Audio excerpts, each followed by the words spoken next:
And we're going over the first one itself.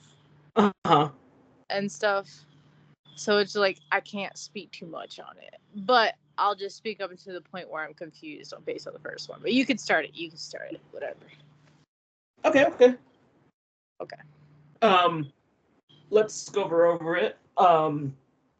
Were you confused at anything in the beginning of the movie? Wait, what? Were you confused anything in the beginning of it? Of the first one? Okay.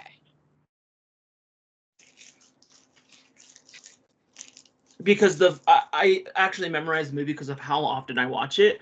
The beginning of the movie starts out with a reporter. Actually, she is interviewing Catherine Corian. No, not Catherine Corian. Samantha Scafidi or Victoria Hayes, Tara's sister. And this is when I said you're gonna have to notice two people that are gonna be very, very important in the future, and one of them is her. Yeah. Yeah. So it started with her in an interview, a live interview, and then it cuts back to the host talking shit about her. Yep. And then this is the first glimpse of how Damien is he is the gore king, I think. Because of how she grabbed that reporter's face and basically ripped it apart. It was symbolic. It was something you were supposed to remember to then pursue throughout the movie, so you can see why it was so symbolic. But that's a lot of foreshadowing for what you're about to see, because that shit was crazy. Exactly, and that's the funny thing in that. Now that you brought that, it's what you're about to see. During that process, it says, I believe it says this is a message of events that are about to happen, or something during that, and then it cuts to Jenny Cannell or Tara Hayes and her best friend Dawn Emerson in. They were driving and then they were stopped because they wanted to get food, and they stopped at this pizza joint. Yes, the pizza joint was iconic. Okay, hold up. Let's point out the pizza place. Okay, everything's good. Everything's settling down. People are trying to get their pizza, right? Okay, cool. Just him just intensely staring at Tara. Okay, staring at her intensely was not like leaving eye contact whatsoever for a solid few minutes. And for him, I think the funniest part of that whole scene is me not realizing what was all over his hands until later. I was like, because I always say that saying in real life. You know what I mean? Because when I was saying I'm not crazy where I'm like crazy to the point where I'm finger painting and shit, Yeah. But so before they get to the pizza joint, there was a pivotal part that we didn't see, that I didn't bring up, and it was when David Howard Thornton dresses up as Art the Clown for the first time. You see him putting on his makeup, putting on everything. And that's symbolic because this is the only time in the series you actually see David putting on the makeup. And it's crazy because I was going to explain this later, but I might as well bring it up now since it's the beginning of the movie. David Howard Thornton was actually not the first person to play Art the Clown. Who was the first? What I didn't tell you is the first Art the Clown was David Leon's friend from college. Because Art the Clown was portrayed in 3 different movies before this one. There's one called The Nine Circles. That was Damien Leon's first movie. And then 2 movies of Hallows' Eve. Both directed and produced by him. And Art the Clown in Nine Circles was only a split second. And I can actually show you because he looked nothing like he is now. Yeah, I would like to see that. So this was the original Art the Clown in the Ninth Circle. Oh, wait. There. Hold on, let me go ahead and do this. I'm going to not blur the background. That was Art the Clown. That was the original Art the Clown in The Ninth Circle. The Ninth Circle was basically a short movie, and Art the Clown was just a side piece. He wasn't portrayed. Nobody knew who he was because it was just a clown. Well, what Damien Leon did said he decided to focus on Art the Clown, because in the next two movies, I haven't personally seen them yet, but All Hallows Eve puts more emphasis on Art the Clown. Huh. So, and that's when David Howard Thornton became Art the Clown. And the crazy thing is, and this is kind of jumping a subject, at least in the order of it, if they didn't have David Howard Thornton as Art the Clown, I don't think Art the Clown would have worked. Of how he portrays him, I don't think there's another person that could portray him as well as he did. Yeah, I can agree with that, because I can't think of, you know what I mean? Like, me personally speaking, I couldn't. No, because all these actors need lines. They need dialogue. He did it with all of his facial expressions. If you notice during the kills, and you may need to go back and rewatch it, his facial expression and how he portrays the kills pops because of him. Because he's not talking, he's not doing anything. Even when he's injured, he doesn't make a sound. He doesn't say nothing. No. Nothing. And to go back to the pizza joint. So it starts out with him basically walking to the pizza joint after Tara and Dawn are in the pizza joint. And then he keeps creeping them out because he keeps staring at Tara. And the thing that you got to notice in that specific aspect that is a pivotal part of Art the Clown, his trash bag. Yeah. And even questioning it in the pizza joint itself. Yeah, and the thing with and this is going to basically go to the next two movies as well. You'll notice that he has the trash bag in all of the movies, but you realize how important it is in the third movie. Yeah. And you will notice it's not. People think it is just a regular trash bag. For some reason, it's because in the third one, I'll just foreshadow it because without spoiling anything. One of the bar owners grabs the trash bag, but it feels like it's 100 pounds to him. He's like, "What is in this thing?"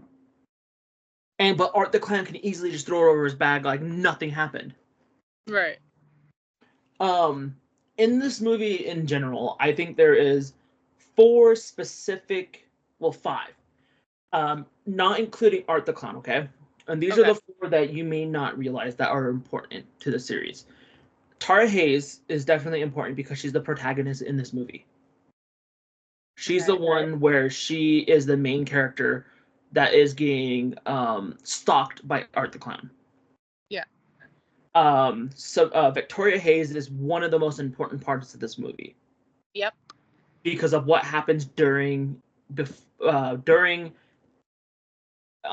at the end, and then if you watch all the way through, there's actually end credit scenes. Yep. Obviously Art the Clown. But there's another one that you may not have noticed. The cat lady. Yes, the cat lady. The crazy cat lady is very important to this. Did you finish Terrifier 2? Did I finish Terrifier 2? Yes.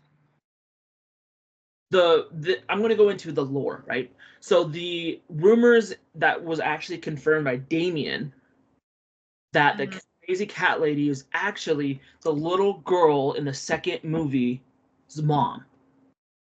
What? Because if you notice in the first movie, she has the doll, but she's talking about her little daughter. Emily. Yes. And if you notice in the second one, the little girl's name is Emily. Damn. Okay. We can't keep going into that. Hold up. Whole nother subject. Yeah.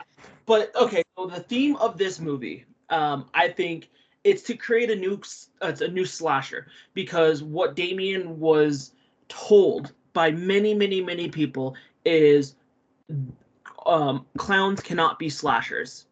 There has been clowns in the past that were funny.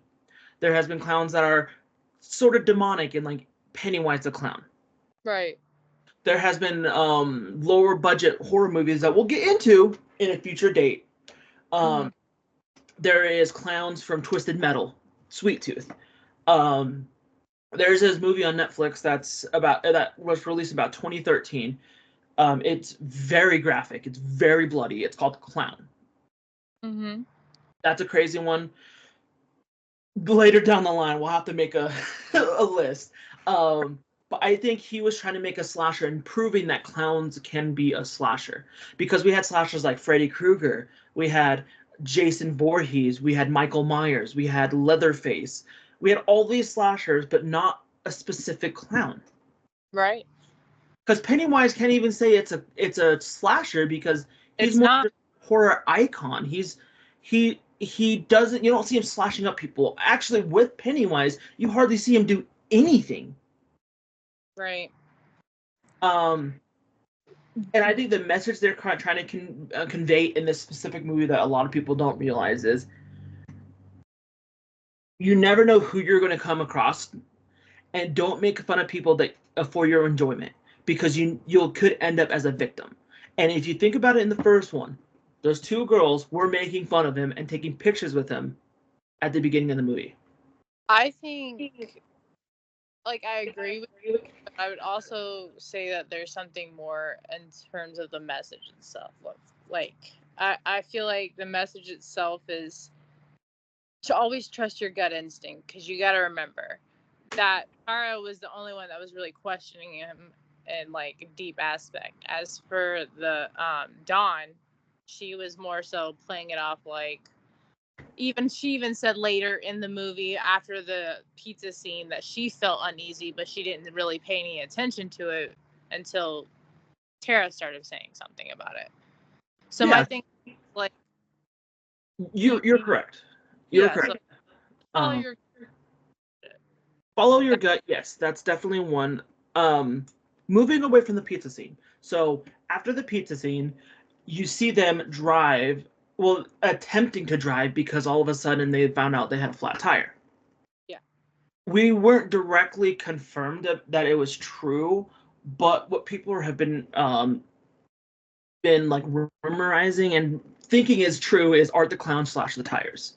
Right. And that could be a very good possibility, but we don't know because it never was told. Right. The crazy part of that aspect, before we go into the broken down building where the majority of the movie is at. Right. During that scene, when Tara goes to the bathroom and Dawn is by herself in the car, there is an instance where she's listening to the radio and she hears that a news report of a wanted suspect that is dressed as a clown that killed two people at the pizzeria they were just at. And hopping back to the pizzeria for real quick. Art the Clown's first two kills were the pizza workers, and it was in brutal fashion. Yeah. This is where you see the first thing of Art the Clown, of how he really is. And yes, it was lower budget, and you can tell it was lower budget, but how brutalized it is, there's no way you can make a higher budget version of that. Well, I'll say this much. For a movie that was only granted a $35,000 budget, they did a very good fucking job. Yeah. Just saying. Yeah. It's insane. Like, that's pennies. That's pennies. And so that movie scene, that was a crazy scene. But so going back to Dawn in the car, when you hear the sirens and you see the ambulance going by her, that wasn't scripted. Oh, that was. No, that's why she had such a surprised look on her face. Oh. Because when they were filming it, an emergency was actually happening. Oh, but it went so well with the movie, they had to keep it in. Right. I mean, awesome. That worked out in their favor.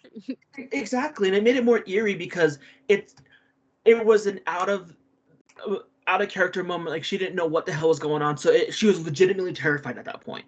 Yeah. I'd be fucking shitting my pants if I were her, to be honest. Absolutely. Then we see Tara walking into the abandoned building and asking the janitor if she can use the restroom because she had to go to the bathroom. Right. And she had to beg him because it wasn't like a building that wasn't in use. He was remodeling it. He was in the process of remodeling it and then getting like rid of the rats that were in the building. So exactly, he was also the exterminator, so he had to make sure that everything was up to code because his boss that we see later in the movie was always on his ass, right, for no reason at all. So we see Tara go into the bathroom, and during that sequence, you see Dawn in the car, and then Art the Clown opens the door and sits down. Mm-hmm. And this is where it kicks off. And this is where it goes back to the first three movies I was talking about earlier in the Ninth Circle and All Hallows Eve. So what Art was known for before Terrifier is he would drug people. And if you notice in this movie, he puts a needle into Dawn's neck. Yeah. To out. Yep. Then you see Tara being terrorized by Art the Clown. Yes. And the sequence from how Art the Clown was doing, I think was perfect because it's hard to put a lot of emotions into a character that doesn't speak. Yeah. Because Freddy Krueger spoke. Jason was different because he was just a big slasher, and the people. He had backstory though to give people an idea of his emotional standpoint on it though. Exactly, and I think a lot of the things about Jason Voorhees and Michael Myers is the main characters he's looking to kill carry the series. Right. Because their emotion, their dialogue, everything has to be on point. With Art the Clown, there wasn't any dialogue. Then we see the chaotic events that happen in that broken down building. It's nuts. It's absolutely nuts. It definitely like I was saying, basically on the budgeting itself, for something that's so underfunded, they did so well with all the blood effects itself. Like the amount of blood on every fucking victim was crazy. Like for instance, I don't want to get too ahead of myself, but when he was trying to capture Tara and stabbing her in her leg, you know what I mean? Gushing tons of blood everywhere. It was just like, fuck. Yeah, and I agree with that one because all these movies you see nowadays, they're like, oh, they get stabbed and it's little blood. No. That's not how it is when you legitimately get stabbed. Right. Because you don't know if he hit an artery, then it's gonna be squishing blood, and you don't know. And the fact that they made it so when he hit her leg and it just exploded with blood. Yeah. That was crazy good. It was definitely crazy, and we could skip all the filler with him like terrorizing her. What? No. My favorite part of that whole fucking movie is let's talk about where he has Tara strapped to a chair and he has Dawn hanging upside down. No, we're getting to that point. I'm just saying the filler up to that point because there's a lot of filler with Tara running from him and him meeting the cat lady, and the cat lady, like I said, is a very important thing in the franchise because of what her daughter is in the second movie. But we'll go more into that in the second version of this. So we get to the point where they're in the garage. Tara's tied up, and Dawn is hanging upside down. The reason I bring this up, I think this is one of the most brutal, but also one of the most unique ways that you see somebody die in a horror movie in general. Yeah. Because what he did, not a lot of people realize, is he didn't go, oh, let's go ahead and make something unique. He pulled something out of the medieval times. So I've seen this before, right? So I looked it up, and it was a thing in the Roman times. They would hang people upside down and cut them straight through. So it wasn't something that was unique. It was something that was legitimately done, that no other horror movie I've ever seen did it. That's crazy. Yeah. Before we go any further, I want to talk about the visuals and cinematography. How you're saying it was so under budget. But the thing that I liked the most. Let's jump to another movie that was also filmed on this budget. Okay. Paranormal Activity. If you notice how it was filmed more like in the moment, in the present day. With this specific franchise, why I like it reminds me a lot of the old school horror movie. The feel like Friday the 13th and the old school Nightmare on Elm Street. I'm not talking about like the 2000s Friday the 13th. I'm talking about the 70s. Oh, the originals, the OG. The original, because of, if you look at how they're filmed side by side, they're almost identical. Not of like what it's filmed, but how it's filmed, because it gets the eerie feeling of an old school horror movie when it's not. True. None of this none of this bullshit new horror movie that fails in theaters. Every single horror movie I've seen that is a huge budget, that is a AAA, that has all the stars. When has it ever been successful? Not like barely ever. Slim to none chance. In the last 25 years, I'd say probably a handful of times. Slim to none. It's like maybe 4%. Yeah, and it's ridiculous. And this is where I bring up the sound design. And the reason I bring up this is because of Art the Clown. Yeah. It is very important in this movie because how brutal it is. When we were saying, was when Don was being sawed in half.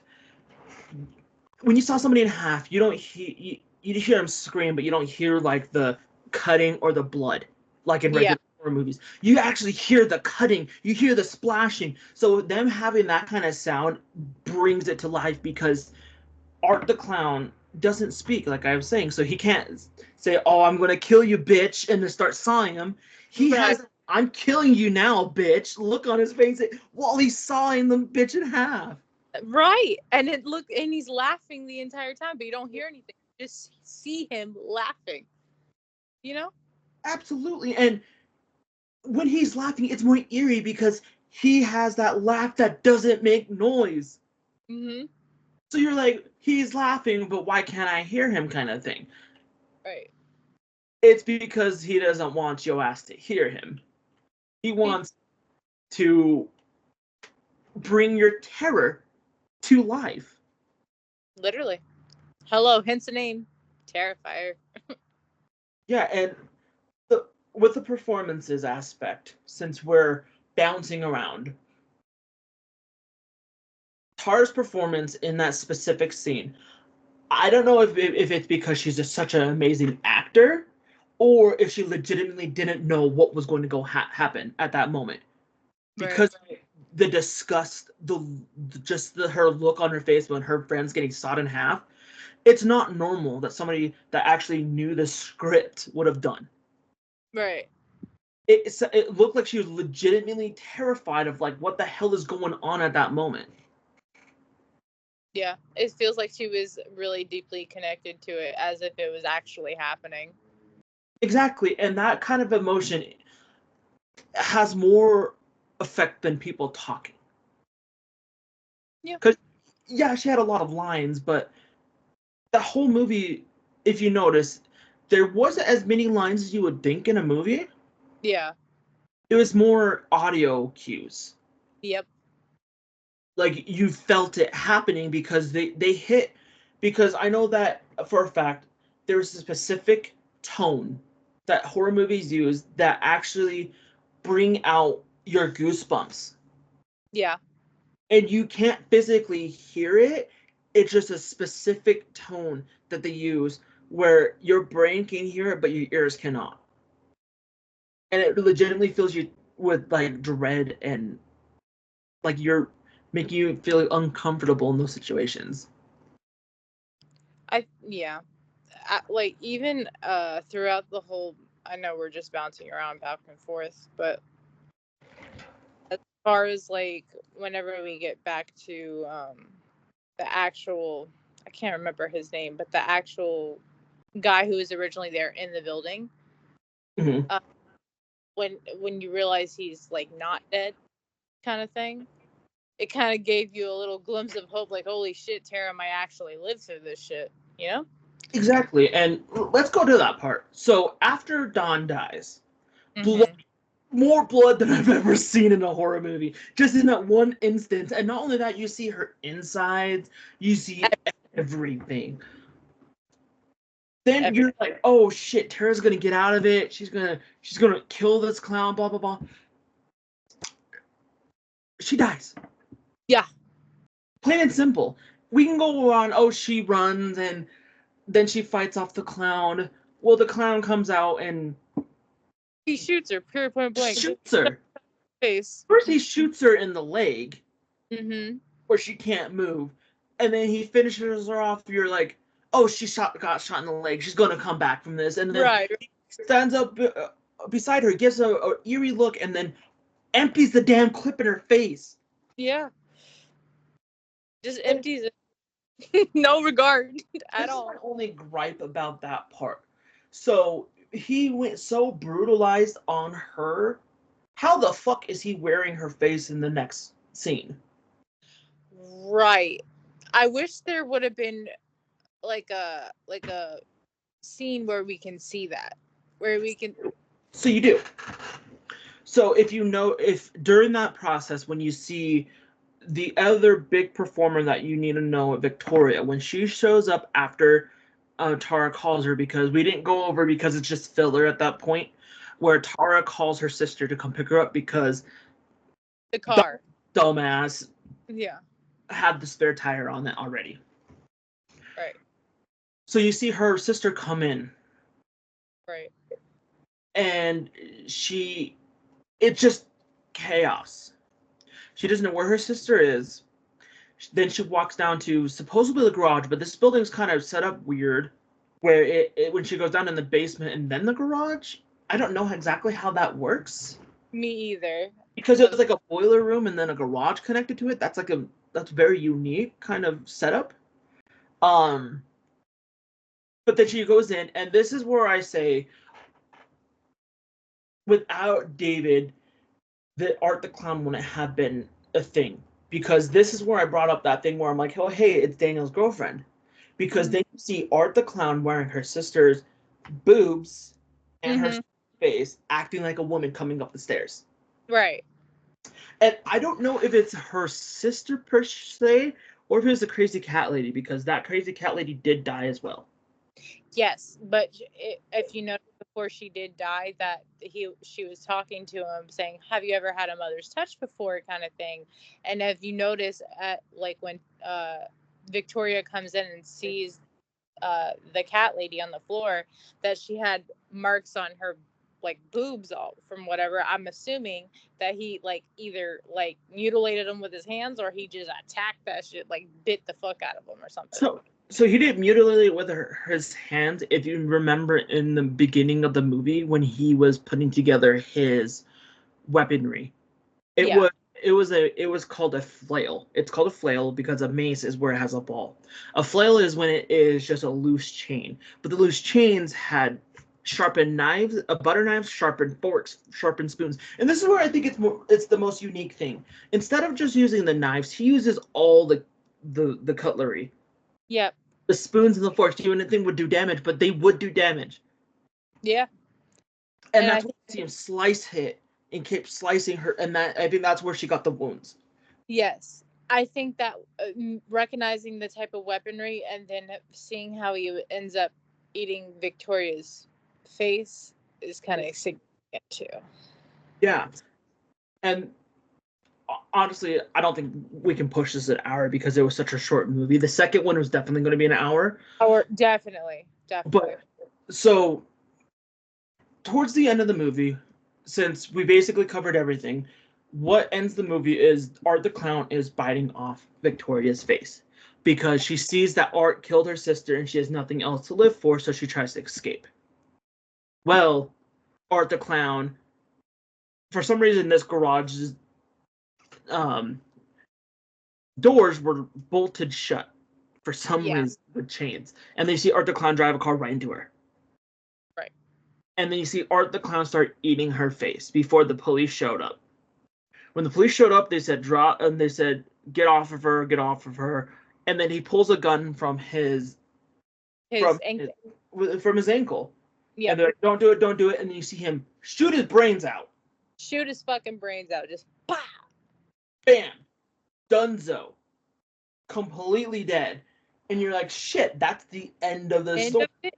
Right. I was confused. I was like, wait a second, that don't make no fucking sense. And then obviously. No, so what the crazy thing about this, and a lot of people pointed this out, so the reason why they say that that it's crazy is because when Art dies, he gets to the morgue extremely fast. Yep. Well, the rumors are that the events that happened in the first one, the basements actually connect to the morgue. Oh. So that's how he got to the morgue so quick. Gotcha. Okay. And then the morgue scene happens where the morgue guy opens the body bag, and he sees Art smiling. Yep. And he's like, what the fuck? Right. And then all of a sudden the lights start flickering. Yeah. And then you see him get grabbed at the end. Yep. And then end the movie. Yep. There was a lot of weakness in this movie, and I do agree with you that. The budget, like you said, it was 35. It was anywhere, when I looked it up, it said it was anywhere from 35 to 55K. Okay. In between that. It's still very, very low budget. Yeah. And the crazy thing is, in the box office, so when it was released in theaters, I didn't even know it was released in theaters, to be honest. It made $421,000. That's still pretty good for a movie that nobody knew about. Right. It got so successful, it went to a cult classic.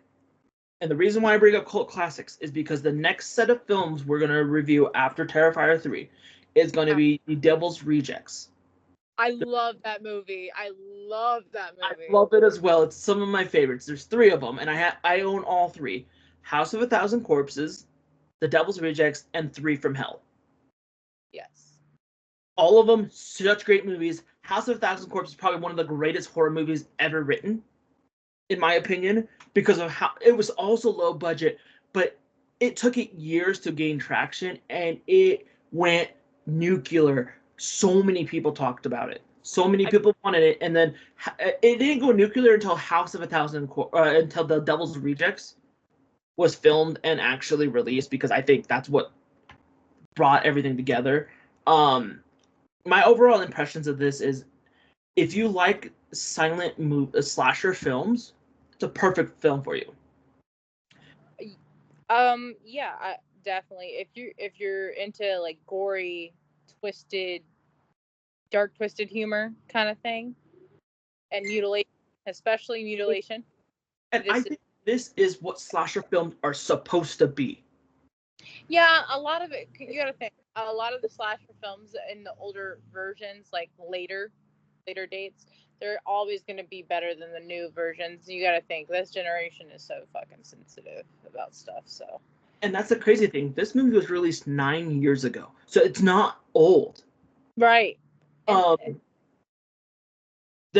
I was saying about it being a silent slasher, this basically showed how truly incredible Art the Clown is. Right. And how Howard Thornton, because I emphasize him because of his performance. He made the clown. Outside of The Ninth Circle and Hallows Eve, it's a must-watch for any person that loves clowns. Oh, yeah, for sure. I gotta ask, if you were able to, like, How would you rate this movie? Okay, so the funny thing is I was actually going to go over that right before you said anything. So I give it a 6 out of 10. I'm going to be very honest with it because there's a lot of commentators like, oh, it was a perfect movie. No, it wasn't. And I believe that the threequel, the second and third one, actually are better than the first. Just in this aspect because we didn't know who Art the Clown was. We still don't know who Art the Clown is. There's not a real story behind of what this was. It was just showing how brutalized art is. And the reason why I say that is because it sets up for the second movie and the third movie, because they're just like, this is people's introduction to him. Right. But the second reading I do is the performance of Art the Clown in general. And I give it a 10 for this aspect only, because of the emotion. The brutalized and the emotion, because you don't see other horror icons putting in so much emotion, because Jason / you're dead. Leatherface, same way. Michael Myers, he toys with his victims and then stabs them. Freddy Krueger, he talks, and then he slashes them. This one, he brutalizes you. And says nothing. And he smiles when he does it. Yeah. And he finds unique ways to kill people. He doesn't just stab him with a knife. He doesn't shoot him with a gun. He kills him with forks, spoons. He kills him with anything he can put his hands on. And that's why I think it's a perfect performance, because it is a very unique slasher film, because it's not a traditional slasher. It's not a knife. It's not a machete. Right, and it's not the knife fingers. It's something unique because it uses what he truly has at his exposure. Yeah. I completely agree. I was going to say the same thing. Literally. Yeah. Like I said, this one builds into Terrifier 2 and 3 a lot. It just brings out the Art the Clown. And rumors are with Damien is he's making 2 more movies. He's making this one that's coming out in 2026, Terrifier 4. Okay. Because when you watch the third one, you're going to be very... It gives you Squid Game vibes. Okay. And before we log off of this, I need to talk to you about that real quick. But, okay. And like I said, I really want to review House of a Thousand Corpses next, because it seems like you enjoy that series as well. I do. And we could deep dive that one because it's been out for decades at this point. Right. And like I said, we can get into other more horror movies, and I think me and you need to sit down one day and just make a list, so we have, because that will be a podcast per episode or per movie. Yeah. So that's our script right there. We just have to review it. And like I said, I want these ones to be done on a Friday, but since we're doing it on the weekend, it's totally fine because we're not doing this live. I think every so often we do it on a Friday live. Okay. And hell, we can even do like a watch-a-thon where we watch the movie and do it in real time. Okay. But we'll discuss that for the future. Overall, I think Terrifier is definitely a unique, needed addition to the iconic horror franchises. There's so much remakes, there's so much reboots that it's just being so watered down. We needed a new slasher icon, and we got it. Definitely. We definitely did get that. Like I said, what really caught my attention was all the blood. I like the gory stuff, so that's what really had me keened in. And I did warn you, it's extremely gory, and the second one and third one tops that tenfold. Yeah. Yeah, I haven't seen the third one, but yeah. The third one is a higher budget, but not nearly enough, like, not those $800 million and $200 million budgets kind of thing. I think it's a horror movie for people that want pure out gore, the first one. The second and third one are more story driven, but also has gore as well. Gotcha. Okay. Okay, so before we end this, because it looks like this is going to be about a 45-minute episode. Okay. Did you see that thing I sent you on Facebook on your messages? No. So Korea keeps fucking up. Why? And leaked the episode count of Squid Games 3? What's the episode count? 6. Are you fucking kidding me? Why only 6? I don't know. I hope to God these are 2-hour movies. I hope so. Because there's no way you could jam exactly what happens unless they make this a part 2. Oh my god, dude. They need to stop toying with me.